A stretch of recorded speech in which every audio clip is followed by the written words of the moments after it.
Sníkjuormar eru ormar sem gera eitthvað veikan, bæði menn eða önnur dýr eða þess vegna aðrar lífverur. Sníkjuormar skiptast fyrst og fremst í flatorma og þráðorma. Við skulum byrja á að skoða aðeins flatorma. Bandormar er einn hópur flatorma og einn þekktasti bandormurinn er svokallaður nautabandormur. Hann er eins og aðrir bandormar með svona kúlulaga haus með krókum á hérna svona í kraga og sokkskálum hérna. Og þessi haus sígur sig fastan inn í þörmunum á þau dýri sem viðkomandi bandormur leggst á, og nautabandormur leggst á fólk og nautgripi. Svo myndast flatur hali hérna sem er liðskiptur. Getur verið margir metrar á lengd hjá sumum bandormum. Svo þegar bandormur er orðinn ákveðið stór og fær nóg að éta, þá þroskast egg hérna í öftustu liðunum og þeir losna frá. Þetta gerist í þörmum og mönnum þegar við erum að tala um nautabandorm. Og þessir pokar með eggjunum fara út með saur, berast þannig upp í hugsanlega kýr.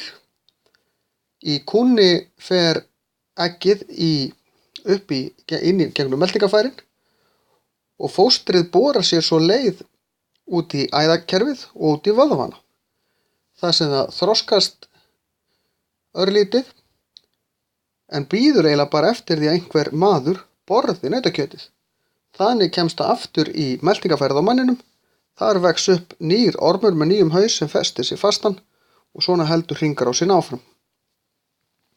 Það er alls ekki þannig að allt nautakjöt innihaldi nautabandorm og í raun er allt kjöt skoðað til þess að koma í veg fyrir svona. Og ef það kemur upp grunur eitthvað svona þá eru notuð lyf til þess að bregðast við því. Fleiri bandormar eru til dæmis sullaveikibandormur sem var landlægur í hundum á Íslandi. Og hann hefur mann líka sem svona millihýsil. En hundum er gefið ormalyf reglulega til þess að koma í veg fyrir að sullaveikibandormur nái að þroskast í mönnum. Aðrir flatormar eru til dæmis blóðagða, sem er miklu minni ormur heldur en bandormarnir, en ef maður fær blóðögðu sjúkdóm þá veldur það uppköstum, niðurgangi og blóðleysi. Blóðagða er sem sagt flatormur sem lifir í heitari löndum. Þetta voru flatormar. Svo eru til þráðormar. Þeir eru alla jafna mikið minni, þeir eru mjórri og eru ekki flatir eins og flatormarnir, segir sér nú eiginlega sjálft. En meðal þekktari þráðorma má til dæmis nefna njálg.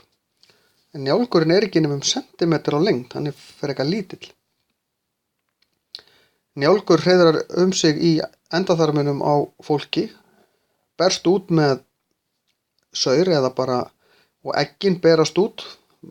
Fólki sem fær njálg, það klæjar mjög mikið og klórar sig gjarnan í rassinum, sérstaklega krakkar.